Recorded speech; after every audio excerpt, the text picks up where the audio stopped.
વિદ્યાર્થી મિત્રો, ગયા લેક્ચરમાં આપણે રેખાના ઢાળ અને એનો ભૌમિતિક અર્થ આપણે જોઈ ગયા. એ ઉપરાંત બે રેખાઓ સમાંતર હોવા માટેની આવશ્યક અને પર્યાપ્ત શરત આપણે જોઈ ગયા કે બંને રેખાઓના ઢાળ સમાન થાય, m1 = m2 થાય. અને એ જ રીતે બે રેખાઓ પરસ્પર લંબ હોવા માટેની શરત પણ આપણે જોઈ ગયા કે બંને રેખાઓના ઢાળ વ્યાખ્યાયિત હોય તો m1 × m2 = -1 થાય. અને એના ઉપરથી એક અગત્યનું પરિણામ મળે કે તો જો આપેલી રેખાનો ઢાળ, તો એક અગત્યનું પરિણામ આપણે લખી શકીએ કે જો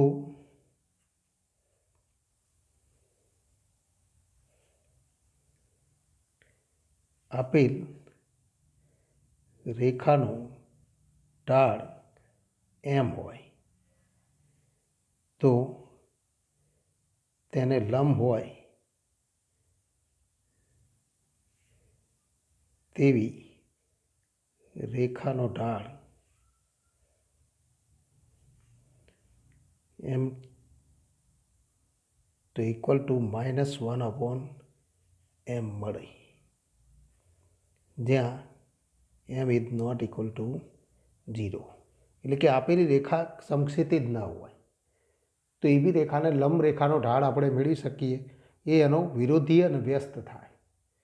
એટલે આપેલી રેખાનો ઢાળ 2 હોય તો એનો વિરોધી -2 અને એનો વ્યસ્ત -1/2 એ એની લંબ હોય એવી રેખાનો ઢાળ મળે એમ આપણે કહી શકીએ. હવે તો ઉદાહરણના એક્ઝામ્પલ જોઈએ. ઉદાહરણ નંબર 1. તો ઉદાહરણ 1 આપણે જોઈએ કે રેખાઓના ઢાળ શોધો.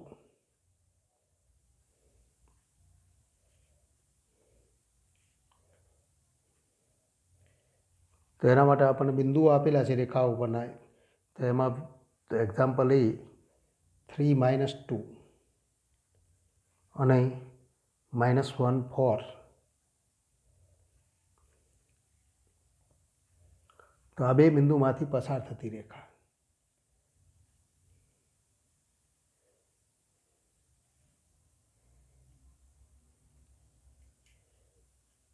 અને વિકલ્પ સી 3 - 2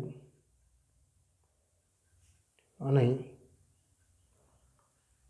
3 4 માંથી પસાર થતી રેખા.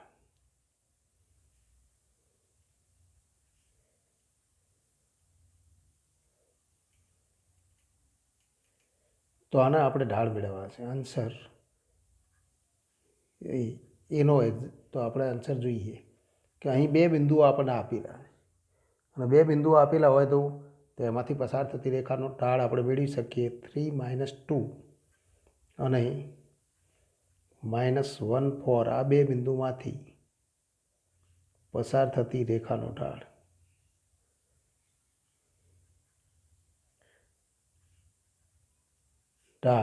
m =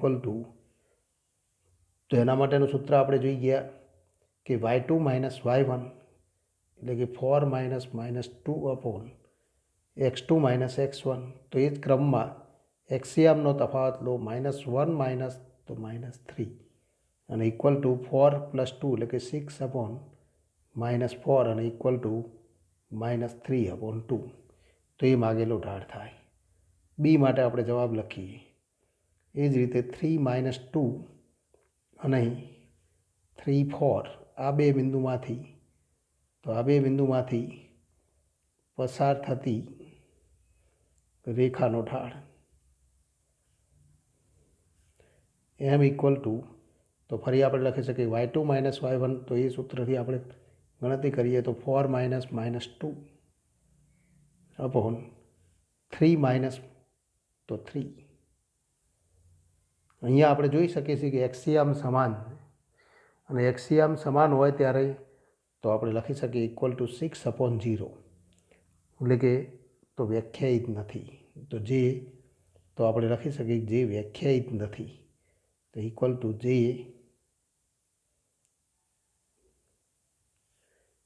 કારણ કે 6ને 0 વડે ભાગી શકાય નહીં. અને માટે આપણે કહી શકીએ કે તો 3 - 2 અને 3 4 એમાંથી પસાર થતી રેખાનો ઢાળ વ્યાખ્યાયિત નથી. એનો અર્થ કે રેખા કયા પ્રકારની છે? તો રેખા એ વાય અક્ષને સમાંતર અથવા શિરોલંબ રેખા માટે આપણે કહી શકીએ કે આપેલ રેખા તો આપેલ રેખાનો ઢાળ વ્યાખ્યાયિત નથી, એટલે કે આપેલ રેખા શિરોલંબ કે એને આપણે કહી શકીએ કે વાય અક્ષને સમાંતર રેખા, કારણ કે શિરોલંબ કે તો વાય અક્ષને સમાંતર, એના માટે બંને શબ્દોનો ઉપયોગ થાય. અને એ જ રીતે એક્સ અક્ષને લંબ રેખા પણ કહી શકાય. વાય અક્ષને સમાંતર અથવા એક્સ અક્ષને લંબ અથવા શિરોલંબ, આ ત્રણ શબ્દનો સમાનાર્થી શબ્દો, ત્રણેય શબ્દનો અર્થ એક જ થાય એ આપણને ખ્યાલ આવવો જોઈએ. જુદા જુદા સ્વરૂપમાં તો ક્યારેક તો પ્રશ્નમાં તો આ જુદા જુદા શબ્દોનો ઉપયોગ થાય છે, તો એ આપણને ખ્યાલ તો હોવો જોઈએ. હવે આપણે જોઈએ બે રેખાઓ વચ્ચેનો ખૂણો.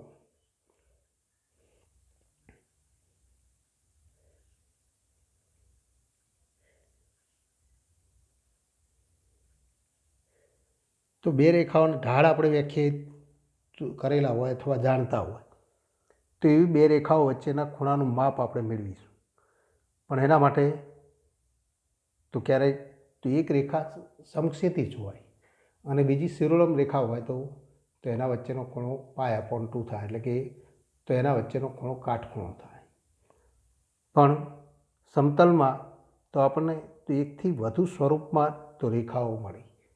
બે ભિન્ન રેખાઓ સમતલમાં આપણને કયા સ્વરૂપે મળે? તો બંને રેખાઓ સમાંતર હોય અથવા તો એકબીજાને તો છેદક રેખાઓ હોય.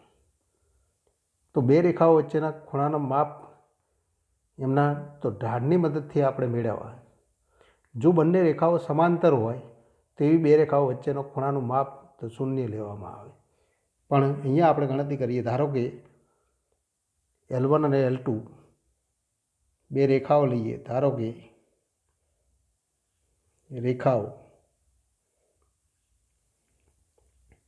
L1 અને L2 શિરોલંબ નથી,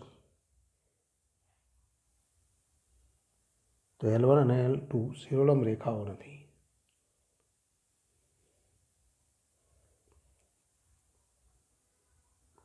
તો બંને રેખાઓ શિરોલંબ રેખાઓ નથી, એનો અર્થ કે એમના ઢાળ વ્યાખ્યાયિત છે, તથા તો એમના ઢાળ આપણે ધારી લઈએ, તથા તેમના ઢાળ અનુક્રમે તો તેમના ઢાળ અનુક્રમે M1 અને M2. તો આ બે રેખાઓના તો ઢાળ આપણને આપેલા. હવે એ પણ આપણે ધારી લઈએ. ધારો કે રેખાઓ પરસ્પર લંબ નથી, તો રેખાઓ પરસ્પર લંબ પણ નથી એમ આપણે તો ધારી લઈએ. એટલે કે તો રેખાઓ પરસ્પર લંબ નથી, એટલે કે તો M1 અને M2નો ગુણાકાર ઇઝ નોટ ઇક્વલ ટુ -1. તો એ પણ એક આપણને તો પરિણામ મળે. તથા M1 ઇક્વલ ટુ તો tan આલ્ફા અને M2 ઇક્વલ ટુ તો tan બીટા, એમ આપણે ધારી લઈએ. એટલે કે આલ્ફા અને બીટા એ રેખાઓના જોગ છે, જ્યાં આલ્ફા અને બીટા એ રેખાઓ L1 અને L2ના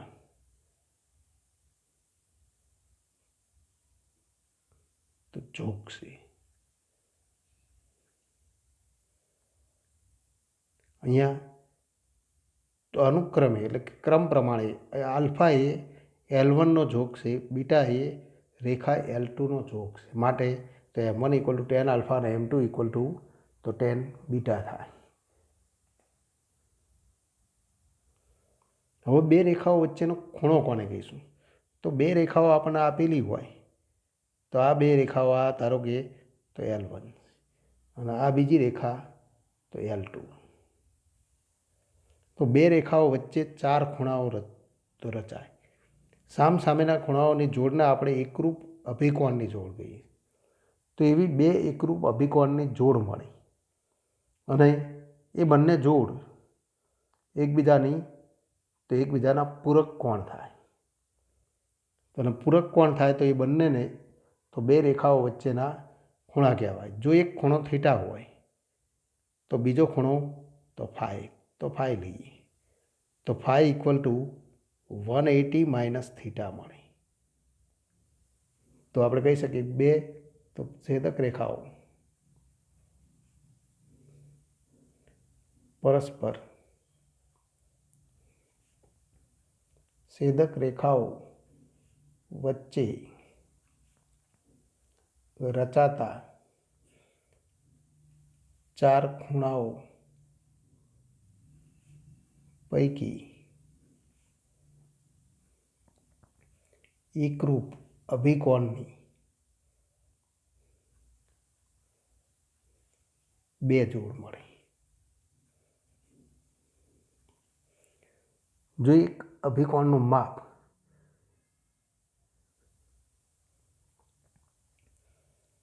તો થીટા હોય તો બીજો અભિકોણ તો ફાઈ થાય. એટલે કે આપણે કહી શકીએ તેથી રચાતા પાસેના ખૂણાઓ પૈકી એક થીટા હોય તો બીજો ફાઈ લેતા. તો થીટા અને ફાઈ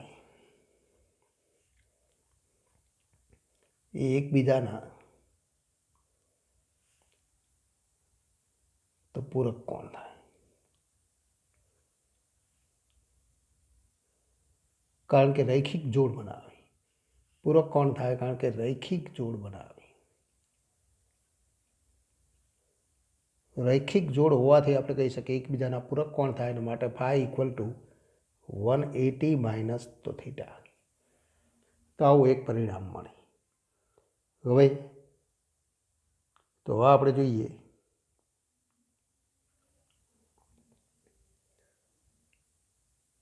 કે બે રેખાઓ વચ્ચેનો ખૂણો થીટા એ આપણે મેળવવો અથવા ફાઈ. આલ્ફા અને બીટા તે તો રેખાઓના તો એક્સ અક્ષ સાથે ધન દિશા તરફ રચાતા ખૂણાઓ. એટલે કે અહીંયા આપણે તો આ એક્સ અક્ષ લઈએ તો આ ખૂણો આલ્ફા અને આ ખૂણો બીટા થાય.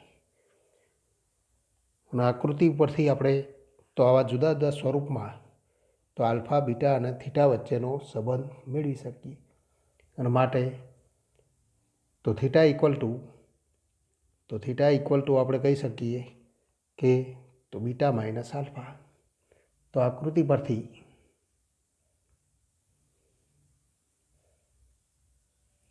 આપણે કહી શકીએ કે theta equal two beta minus alpha અથવા આલ્ફા માઇનસ બીટા એવું પણ નિરૂપણ મળે. તો આલ્ફા માઇનસ બીટા પણ મળે અથવા થીટા તો અહીંયા તો બીટા માઇનસ આલ્ફા. તો આવા બે સ્વરૂપ મળે. કેમ કે અહીંયા બીટા પણ હોય શકે. આ રેખા L2 હોય ને આ L1 હોય તો બીટા માઇનસ આલ્ફા કે આલ્ફા માઇનસ બીટા થાય. પણ આપણે એક જ પરિણામને આધારે સમજીશું કે તો બીટા માઇનસ આલ્ફા અને તો આપણે જાણીએ છીએ કે આલ્ફા અને બીટા તો એ પૈકી એક પણ ખૂણો alpha beta is not equal to 90 degree. Alpha કે બીટા પૈકી કોઈ ખૂણો તો લંબ એટલે કે કાટખૂણો નથી. કેમ કે રેખાઓ શિરોલંબ નથી. માટે એનો ઝોક તો 90 ડિગ્રી હોઈ શકે નહીં. તો માટે આપણે કહી શકીએ કે માટે ten theta equal two ten beta minus alpha. અને ટેન બીટા માઇનસ આલ્ફા એટલે કે ઇક્વલ ટુ તો ten beta minus ten alpha. તો ટેન આલ્ફા માઇનસ બીટાનું સૂત્ર આપણે જાણીએ છીએ. તો ten alpha minus ten beta upon 1 plus ten beta into તો ટેન આલ્ફા. તો આવું સ્વરૂપ મળે. પણ ten beta equal to M2 અને equal two M2 minus M1 upon 1 plus તો M2 ઇન્ટુ M1. તો ટેન થીટા ઇક્વલ ટુ તો આવું આપણને પરિણામ મળે m2 - m1 upon 1 plus m2 into m1. પરંતુ આપણે કહી શકીએ phi equal to 180 minus theta અને માટે તો tan phi equal to tan 180 minus theta અને equal to tan pi minus theta એટલે કે તો માઇનસ tan થીટા. કારણ કે બીજું ચરણ છે ટેનનું રૂપાંતર ટેનમાં થાય અને રૂપાંતર તો માઇનસ tan થીટા થાય અને ઇક્વલ ટુ તો ફરી માઇનસ tan થીટા એટલે કે minus m2 minus m1 upon 1 plus m1 into m2. તો tan થીટા અથવા tan phi તો આ બે પરિણામો મળે, એક પ્લસ થાય અથવા તો બીજો તો માઇનસ થાય. તો હવે તો બે વિકલ્પ આપણને મળે. તો હવે બે વિકલ્પ મળે. તો કયા બે વિકલ્પ મળે? તો વિકલ્પ એક તો આપણે કહી શકીએ જો આ ખૂણો થીટા હોય તો આ ફાઈ થાય અને આ ખૂણો ફાઈ હોય તો આ થીટા થાય. અને માટે આપણે કહી શકીએ જો m2 માઇનસ m1 તો જો m2 minus m1 upon 1 plus m1 into m2 આનું મૂલ્ય ધન હોય તો આ ધન હોય તો આપણે કહી શકીએ તો tan થીટા ધન થાય અને tan phi ઋણ મળે. તેથી તો થીટા લઘુકોણ થાય અને phi ગુરુકોણ. તેથી થીટા લઘુકોણ થાય અને phi ગુરુકોણ થાય. જે તો બંનેને આપણે રેખાઓ તો આપેલી બંને રેખાઓ વચ્ચેના ખૂણાનું માપ કહીશું. વિકલ્પ 2 તો બીજો વિકલ્પ આપણે લખી શકીએ જો m2 minus m1 upon 1 plus m1 into m2 ઋણ હોય તો આ ઋણ હોય તો આપણે શું કહી શકીએ? તો આ ઋણ હોય તો tan થીટા ઋણ થાય અને tan phi તો ધન થાય. તેથી થીટા ગુરુકોણ થાય અને phi લઘુકોણ થાય.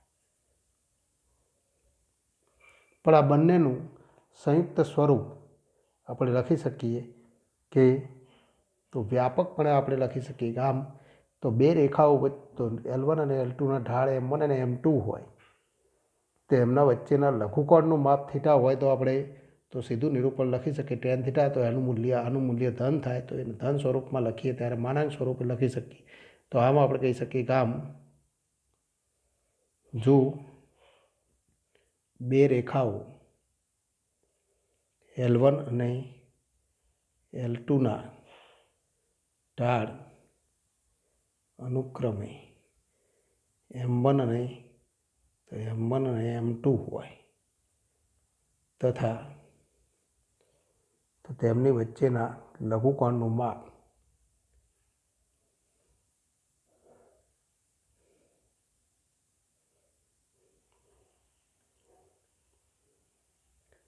થીટા હોય તો આપણે થીટા માટે તો સૂત્ર લખી શકીએ. તો લઘુકોણનું માપ થીટા હોય તો આપણે કહી શકીએ તો tan થીટા ઇક્વલ ટુ માનાંકમાં m2 minus m1 upon 1 plus m1 into m2. અને બીજા સ્વરૂપમાં લખવું હોય તો માનાંકમાં m2 માઇનસ m1 એટલે ક્રમમાં આપણે ફેરફાર કરી શકીએ m1 minus m2 upon 1 plus m1 into m2 લખી શકાય. તો આ મળે. તો બે રેખાઓ વચ્ચેના ખૂણાનું માપ લઘુકોણનું માપ આપણને થીટા મળે અને થીટા મળી જાય તો આપણે કહી શકીએ કે તો ગુરુકોણ ફાઈનું માપ તેથી ગુરુકોણ ફાઈનું માપ ફાઈ ઇક્વલ ટુ 180 માઇનસ તો થીટા લેતા મળે. તો આ સૂત્રથી તો મળે એમ આપણે કહી શકીએ. તો આ બે રેખાઓ વચ્ચેના ખૂણાનું માપ મેળવવા માટેનું તો અગત્યનું સૂત્ર. હવે તેથી આગળ વધીએ તો ઉદાહરણ જોઈએ. ઉદાહરણના તો એક્ઝામ્પલ ઉદાહરણ નંબર તો 3 જોઈએ. ઉદાહરણ 2 પણ મહત્ત્વનું છે, તો ઉદાહરણ 2 જોઈએ.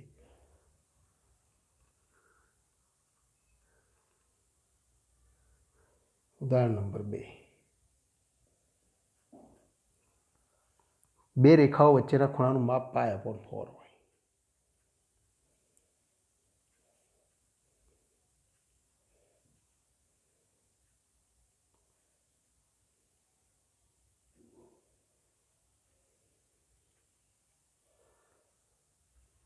અને તે પૈકીની એક રેખાનો ઢાળ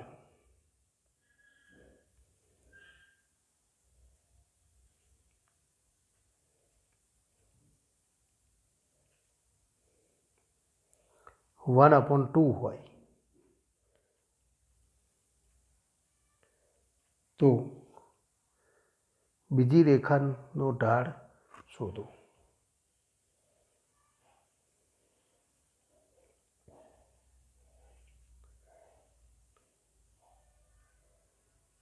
તો એક રેખાનો ઢાળ અને બે રેખાઓ વચ્ચેના ખૂણાનું માપ આપેલું હોય તો એનું તો બીજી રેખાનો ઢાળ આપણે મેળવી શકીએ. જેમ બે રેખાઓના ઢાળ આપણને આપેલા હોય તો બે રેખાઓ વચ્ચેનો ખૂણો મળે એમ તો એક રેખાનો ઢાળ અને બીજી તો બે રેખાઓ વચ્ચેનો ખૂણો આપેલો હોય તો બીજી રેખાનો ઢાળ તો મેળવી શકાય.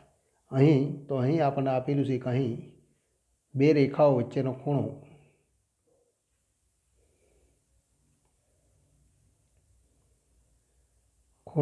થીટા ઇક્વલ ટુ π/4 તથા એક રેખાનો ઢાળ m1 ઇક્વલ ટુ તો 1/2. હવે ધારો કે બીજી રેખાનો ઢાળ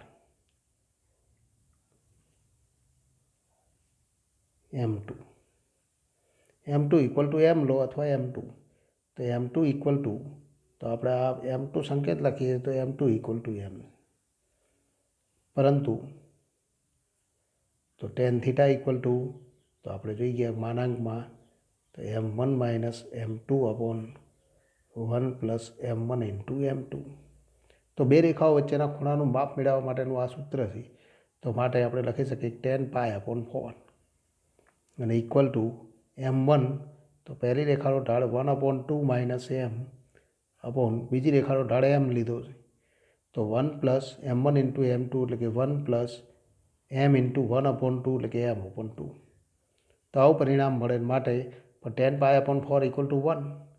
તો 1 ઇક્વલ ટુ ફરી અંશ અને છેદના તો લસા સમાન છે તો લસા વડે ગુણતા તો 2 વડે ગુણી દો તો માનાંકમાં 1 માઇનસ 2m અપોન 2 પ્લસ તો mનું માનાંક. અને માટે તો ફરી આપણે માનાંક 1 minus 2m upon 2 plus m equal to 1 હોય તો 1 minus 2m upon 2 plus m equal to 1 અથવા 1 minus 2m upon 2 plus m equal to -1 થાય.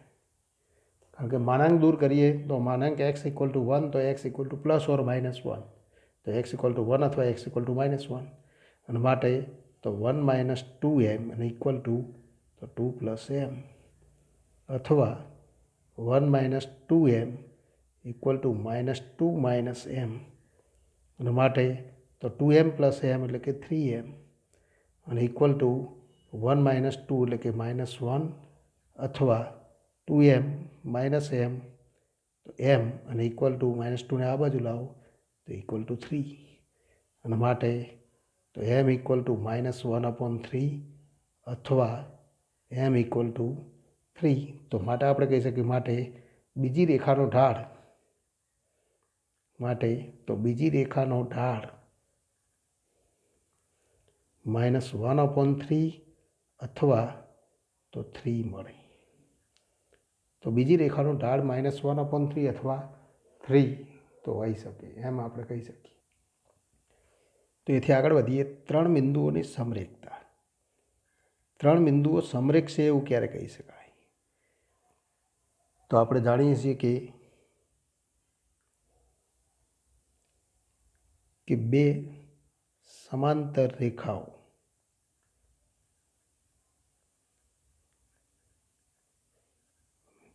ના ઢાળ કેવા થાય? તો સમાન થાય. આ પરિણામ જાણીએ. બે સમાંતર રેખાઓના ઢાળ સમાન થાય. હવે જો આપણે કહી શકીએ તો હવે જો બે સમાંતર રેખાઓ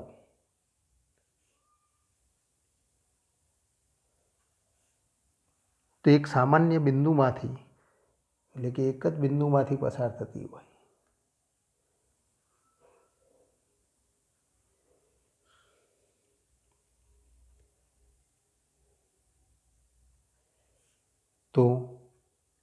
તો તેવી રેખાઓ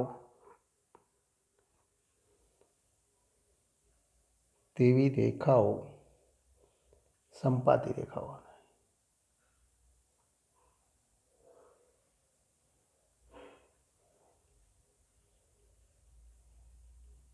તો એવી રેખાઓ સંપાતી રેખાઓ જ હોય એમ આપણે કહી શકીએ, કારણ કે બંને રેખાઓ એક જ બિંદુમાંથી પસાર થાય.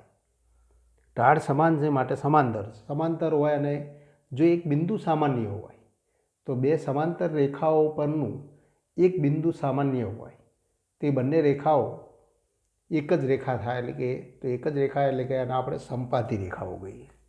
તો એ સંપાતી રેખાઓ થાય.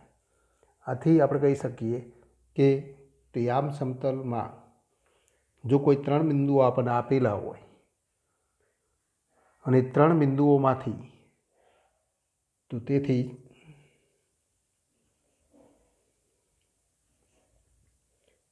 યામ સમતલમાં 3 બિંદુઓ આપેલા હોય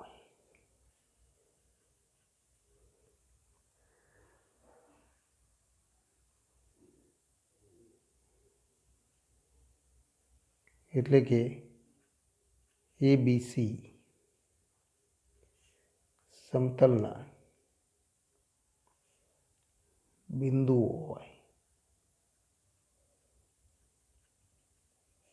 તથા જો AB અને BC આ બંને તો 3 બિંદુઓમાંથી કોઈ પણ 2 બિંદુઓ લઈએ તો રેખા ABનો ઢાળ તથા તો આપણે કહી શકીએ કે રેખા ABનો ઢાળ ઇક્વલ ટુ રેખા BCનો ઢાળ, અને ઇક્વલ ટુ રેખા ACનો ઢાળ પણ લખી શકાય. તો ઇક્વલ ટુ રેખા ACનો ઢાળ. એનો અર્થ કે આમાંથી કોઈ પણ 2 પરિણામ આપણે સરખાઈ દઈએ કે AB અને BCનો ઢાળ સમાન હોય તો અને તો જ આપણે કહી શકીએ તો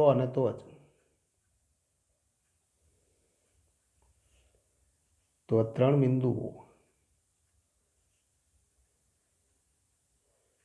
ABC સમરેખ થાય. એનો અર્થ કે 3 બિંદુઓ સમરેખ હોય તો AB અને BCનો ઢાળ મેળવીએ તો એ બંને સમાન થાય. અને એ જ રીતે તો જો કોઈ 3 બિંદુઓ ABC આપણને આપેલા હોય અને એમાંથી ABનો ઢાળ અને તો BCનો ઢાળ મેળવી દઈએ અથવા ACનો ઢાળ મેળવી દઈએ તો એ 3 પૈકી તો AB અને BCનો ઢાળ એક સમાન મળે તો આપણે કહી શકીએ 3 બિંદુઓ સમરેખ થાય. તો આ એક અગત્યનું પરિણામ છે. એ પરિણામ તો આપણે તો ધ્યાનમાં રાખીશું. હવે તો એથી આગળ વધીએ તો ઉદાહરણ નંબર 4. જો PHK તો જો PHK QXY QX1Y1 લખીએ તો QX1Y1 અને RX2Y2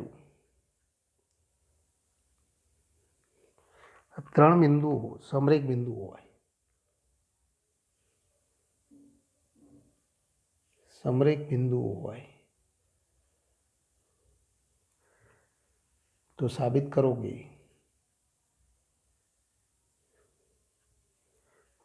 કરો કે H - X1 into Y2 - Y1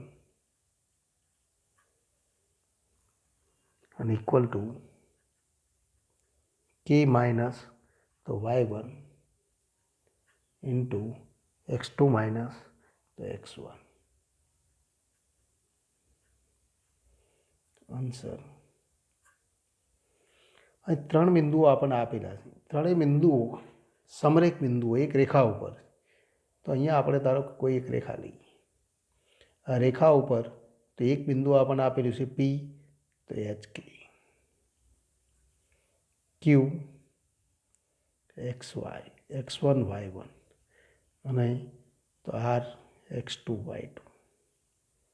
આ પ્રમાણે ત્રણ બિંદુઓ આપેલા છે. તો અહીં P, Q અને R